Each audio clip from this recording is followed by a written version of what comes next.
अस्सलाम वालेकुम viewers, welcome to Obsidian Soft. क्या हाल है आपका? आज हम एक पेंट ऐप बना रहे हैं MIT ऐप इन्वेंटर में, जो काफी अच्छी लगेगी आपको, तो ट्यूटोरियल पूरा देखिएगा। शुरू करते हैं।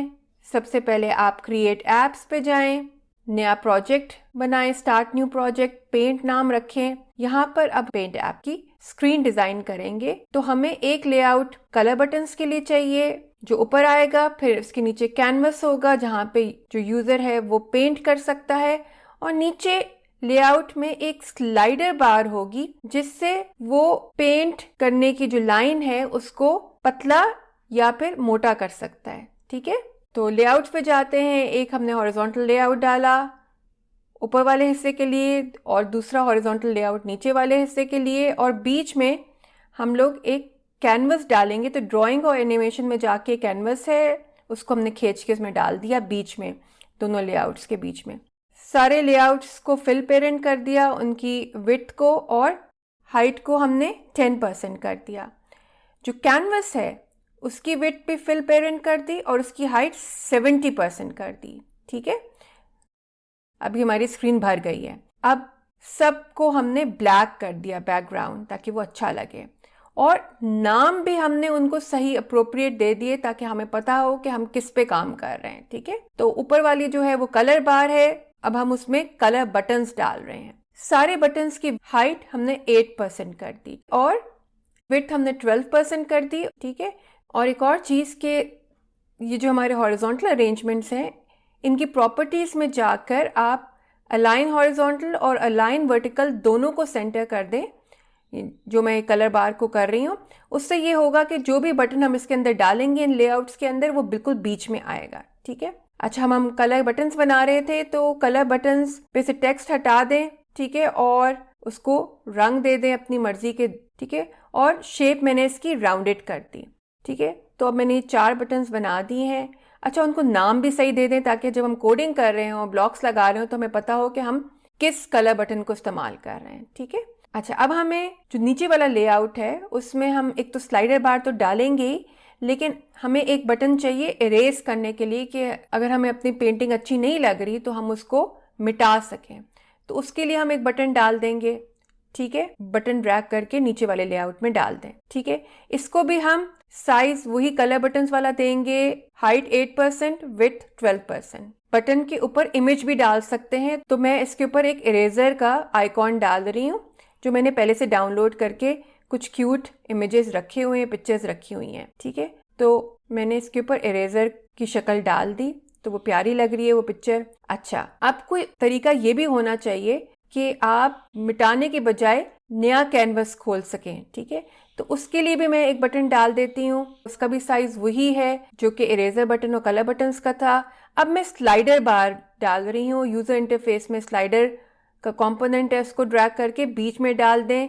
इसकी विड्थ 50% कर दें, इसकी मिनिमम वैल्यू 2 कर दें और मैक्सिमम वैल्यू 15 कर दें, और थंब पोजीशन है वो 2 कर दें। थंब पोजीशन से मुराद कि उसकी करंट पोजीशन क्या है, कहाँ पर है वो है। अच्छा, एक और एक यूनिक सी इंटरेस्टिंग सी चीज़ हम डाल सकते हैं कि जब यूज़र मोबाइल को हिलाए तो सब कुछ मिट जाए। तो उसके लिए हमें सेंसर्स में जाके एक्सेलेरोमीटर सेंसर चाहिए, और वो मैंने ड्रैग करके डाल दिया। ये एक नॉन विजिबल यानी नज़र ना आने वाला कंपोनेंट होता है। ठीक है, चलें कोडिंग की तरफ चलते हैं, ब्लॉक्स की तरफ चलते हैं। अच्छा, अब हम कैनवस पे कैसे ड्रॉ करते हैं MIT ऐप इन्वेंटर में? हमारे पास 2 ऑप्शंस हैं। आप या तो स्क्रीन के ऊपर उंगली रखते हैं, या फिर आप उंगली रख कर यानी इसको टच करके ड्रैग करते हैं, खींचते हैं। ठीक है, तो पहली सूरत में वहां पे एक सर्कल बनना चाहिए। ठीक है, और दूसरी सूरत में वहां पे एक लाइन बननी चाहिए। ठीक है, तो हम इन दोनों इवेंट्स जो है कि उंगली रखी और फिर हटा दी, या फिर उसने उंगली रखी रहने दी और ड्रैग किया, इन दोनों इवेंट्स के अंदर हम काम करेंगे। तो व्हेन कैनवस डॉट टच्ड वो इवेंट है जब उंगली रखी, वहां पे सर्कल बनना चाहिए। और आपको याद होगा कि हमने एक स्लाइडर बनाया था जिससे हम ये चूज कर सकते हैं कि पेंट जो है उसकी लाइन या वो सर्कल कितना मोटा होगा, तो उसको हमने किसी तरीके से इस्तेमाल करना है। ठीक है, तो उसके लिए हम वेरिएबल्स पे जाएंगे और एक ग्लोबल वेरिएबल उठाएंगे। वेरिएबल्स हमने स्क्रैच कोडिंग जब हम कर रहे थे अपनी पिछली क्लासेस में तो उसमें भी इस्तेमाल किए थे। ठीक है, वेरिएबल कोई ऐसी चीज़ होती है जिसकी हम वैल्यू इस्तेमाल करते हैं अपनी प्रोग्रामिंग में और उसको हम बदल भी सकते हैं। ठीक है, तो हमें एक ग्लोबल वेरिएबल इसलिए चाहिए क्योंकि हम चाहते हैं कि वो किसी ब्लॉक के अंदर ना हो, उस वेरिएबल को सारा प्रोग्राम इस्तेमाल कर सकता हो। तो हमने ग्लोबल वेरिएबल बनाया डॉट साइज और उसको नंबर दे दिया मैथ ब्लॉक्स में जाकर 2। ठीक है, अच्छा अब हमें चाहिए ड्रॉ सर्कल। कैनवस में जाएं तो उसमें एक ब्लॉक है ड्रॉ सर्कल। अब ड्रॉ सर्कल को एक्स और वाई की वैल्यू चाहिए होती है जो कि जब हम अपनी उंगली कैनवस पे रखते हैं तो हमें ऑटोमेटिकली मिल जाती है। ठीक है, उन एक्स और वाई वैल्यू को के ऊपर जो कि कैनवस डॉट टच्ड के इवेंट को ऑटोमेटिकली मिलते हैं, होवर करेंगे यानी उसके ऊपर ले जाके थोड़ी देर रखेंगे तो हमें ये गेट वाई और सेट वाई के ब्लॉक्स मिल जाएंगे। ठीक है, सेंटर एक्स को गेट एक्स दे देना है और सेंटर वाई को गेट वाई दे देना है। रेडियस हमारा वो ग्लोबल डॉट साइज होगा। ठीक है, वेरिएबल्स पे जाएं और गेट का ब्लॉक उठा लें वहां से और उसमें हम चूज कर सकते हैं कि किस वेरिएबल को गेट करना है, तो वो हमारा ग्लोबल डॉट साइज है जो कि हमें स्लाइडर से मिलता है। ठीक है, अच्छा सर्कल फिल्ड अप होना चाहिए, सिर्फ आउटलाइन नहीं होनी चाहिए, तो फिल्ड ट्रू है। ठीक है, अब दूसरा इवेंट क्या है कि उंगली रखकर खींची। अब इसमें देखिए इसको काफी इनपुट वेरिएबल्स मिल रहे हैं, start x, previous x, current x y. हमें सिर्फ प्रीवियस एक्स वाई यानी कि कहाँ पे पहले उंगली थी और खींच के कहाँ गई, करंट एक्स करंट वाई, इनकी जरूरत है। और कैनवस में ही जाएं तो ड्रॉ लाइन का ब्लॉक है, उसको हम खींच के डालेंगे, आप लगा देंगे और ये देखिए कि इसको x1 x2 में हम प्रीवियस x होवर कर रही हूँ अपना ले जाके माउस, तो मुझे ये गेट के ब्लॉक्स मिल रहे हैं इनके। ठीक है, तो पिछली पोजीशन से नई पोजीशन तक लाइन खींच दो, ड्रॉ लाइन। अच्छा, अब हम यहाँ पर डॉट साइज को कैसे इस्तेमाल कर रहे हैं। ठीक है, तो सबसे पहले तो हमने जो इनिशियल डॉट साइज है जो कि शुरू में 2 है उसको हमने सेट कर देना है। और हम कैसे करेंगे कि जब स्क्रीन पहली दफ़ा खुलती है तो कोई कोड कॉल होता है और वो कोड होता है, अगर आप स्क्रीन 1 पे जाएं तो स्क्रीन 1 डॉट इनिशियलाइज का ब्लॉक होता है, तो उसको उठा के पहले रखें। ये वो कोड है जो कि बिल्कुल जब आपकी ऐप शुरू होगी तो चलेगा। ठीक है, तो उसमें हमने क्या करना है कि हमने कैनवस पे जाके एक ब्लॉक है set canvas dot line width और उसको हमने डॉट साइज कर देना है। ठीक है, तो यहाँ से गेट डॉट साइज को हमने डुप्लीकेट किया क्योंकि आराम से डुप्लीकेट कर सकते हैं, ढूंढने की जरूरत नहीं है। ठीक है, और वो उसको लगा दिया। अगला काम ये है कि हमने उस इवेंट को कैप्चर करना है कि यूजर ने स्लाइडर बार पे अपनी उंगली रखी और उसको कम या ज्यादा किया, तो इसका असर क्या होना चाहिए कि डॉट साइज कम या ज्यादा होना चाहिए। तो ये इवेंट है स्लाइडर बार में व्हेन जिसका स्लाइडर बार जिसका हमने नाम थिकनेस बार रखा था, उसकी जब पोजीशन चेंज होती है तो वो ब्लॉक खींच के लगा दें और देख रहे हैं हमें उसमें थंब पोजीशन ऑटोमेटिकली मिल रही है। तो हमने जो हमारा ग्लोबल डॉट साइज था उसको सेट कर दिया उस थंब पोजीशन को।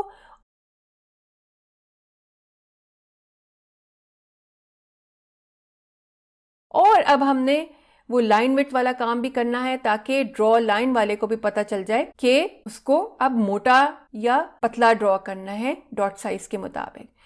चलें कलर बटन्स के कोड की तरफ चलते हैं। कलर बटन्स में क्या है कि ग्रीन बटन क्लिक हुआ तो आपने सिंपल कैनवस का पेंट कलर ग्रीन कर देना है। ठीक है, ये बटन क्लिक के कोड आप पहले भी कर चुके हैं पिछली क्लासेस में, तो ये आसान है। मैंने ब्लू के लिए भी कर दिया, येलो के लिए भी कर दिया, रेड के लिए भी कर दिया कि कैनवस का पेंट कलर बदल दो। इरेजर बटन के लिए क्या करना है, बहुत आसान काम है कि हमने इरेजर बटन को भी पेंट बटन की तरह हैंडल करना है और उसको पेंट कलर बैकग्राउंड कलर जो कैनवस का बैकग्राउंड कलर है वो दे देना है, तो उससे लगेगा कि आपकी ड्राइंग मिट रही है। ठीक है, आप उस पर वही जो बैकग्राउंड कलर है वही ड्रॉ करेंगे तो लगेगा कि आपकी ड्राइंग मिट रही है। न्यू बटन के लिए हमने कैनवस का ही एक ब्लॉक है कैनवस डॉट क्लियर, वो कर दिया। ठीक है, एक्सेलेरोमीटर याद है मोबाइल को हिलाएं तब भी स्क्रीन क्लियर हो जानी चाहिए, तो उसके लिए भी कैनवस को क्लियर कर दिया। अच्छा, अब हम एक इंटरेस्टिंग चीज पे जाते हैं और वो है कि यूजर ने कौन सा कलर का बटन चूज किया हुआ है।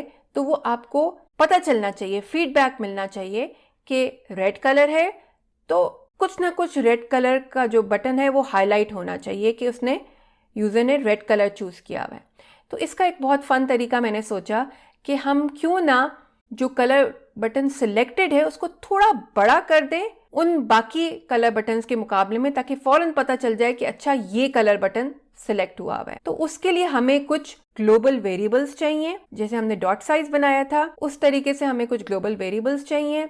4 ग्लोबल वेरिएबल्स चाहिए, एक नॉट सिलेक्टेड हाइट और विड्थ के 2 वेरिएबल्स और एक सिलेक्टेड हाइट और विड्थ के 2 वेरिएबल्स जो कि थोड़े बड़े होंगे। ठीक है, ये जब मैं कोड लिखूंगी तो आपको ज्यादा समझ में आएगा। ठीक है, तो मैं अब वो ग्लोबल वेरिएबल्स बना रही हूँ। आप देख रहे हैं कि जो नॉट सिलेक्टेड विड्थ और हाइट वही है 8 और 12 जो हमने डिफॉल्ट कलर बटन्स की बनाई थी। ठीक है, हम चाहते हैं कि जब भी कोई कलर बटन सिलेक्ट हो जैसे कि ग्रीन, तो ग्रीन वाला जो बटन है उसको नई हाइट और विड्थ मिल जाए। जो आप देख रहे हैं सिलेक्टेड हाइट और विड्थ को ग्लोबल वेरिएबल्स को मैंने थोड़ा बड़ा साइज दिए 10 और 14।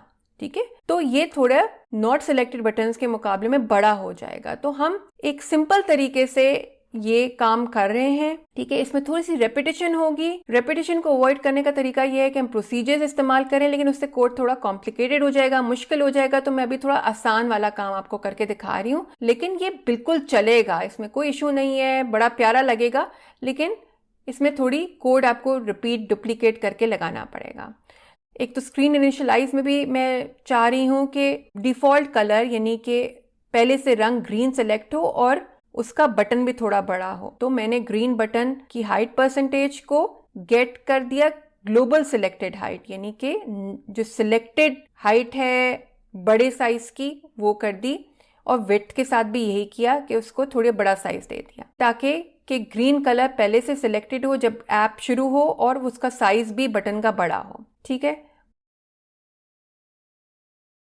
वही कोड मैंने डुप्लीकेट करके ना ग्रीन बटन डॉट क्लिक में भी डाल दिया कि जब ग्रीन बटन असल में क्लिक होता है, यानी कि किसी और रंग के सिलेक्ट होने के बाद आप उसको क्लिक करते हैं तो उसका साइज बड़ा हो। तो वो मैंने डुप्लीकेट करके लगा दिया। अब बाकी जो बटन्स रह गए हैं, ब्लू, येलो, रेड और इरेजर को नहीं भूलना, इन सब को हमने डिफॉल्ट सिलेक्टेड हाइट और विड्थ दी। आप सोचे जरा कि यूजर ने पहले ब्लू बटन क्लिक किया हुआ था और अब वो ग्रीन बटन पे आ रहा है, तो हम चाहते हैं कि जो ब्लू बटन बड़ा हुआ होगा वो अब दोबारा से अपनी पुरानी हाइट और विड्थ पे चला जाए और ग्रीन बटन बड़ा हो जाए। ठीक है, तो हमने ये बाकी जो रिमेनिंग 4 बटन है उन सबको नॉट सिलेक्टेड हाइट और विड्थ देनी है। जो बटन क्लिक हुआ है उसको हमने सिर्फ बड़ी हाइट यानी सिलेक्टेड हाइट और विड्थ देनी है। ठीक है, तो ये काफी आप देख रहे हैं कि कोड रिपीट हो रहा है। सिर्फ जो बटन क्लिक हुआ है उसका साइज बढ़ा दिया है, बाकी सारे 4 बटन्स के साइज को छोटा कर दिया है। ठीक है, बहुत ही सिंपल आसान कोड है, आसानी से समझ आने वाला कोड है। प्रोसीजर्स मैंने इसलिए नहीं इस्तेमाल किए ताकि आपको ये आसानी से कोड समझ में आ जाए। प्रोसीजर्स मैं आपको इंशाल्लाह किसी और क्लास में ट्यूटोरियल में समझाऊंगी। ठीक है, कि हम कोड के अंदर रेपिटेशन को हम प्रोसीजर्स के जरिए कैसे ख़त्म कर सकते हैं।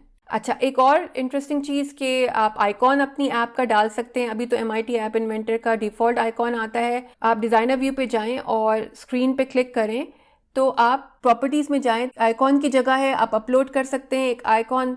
ये ख्याल रखिएगा कि स्क्वायर हो, ठीक है, और स्क्वायर शेप में हो आइकॉन। और अब जब आप अपनी ऐप को इंस्टॉल करेंगे अपने मोबाइल पे तो वो एक आइकॉन पेंट का वहां पे बना होगा जो कि बताएगा कि ये पेंट ऐप है। डेमो देख लेते हैं।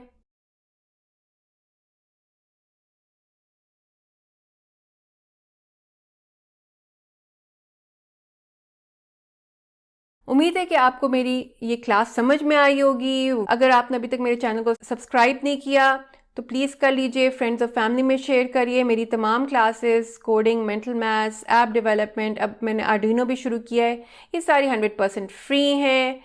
शुक्रिया कि आपने मेरी क्लास देखी। अल्लाह हाफिज़।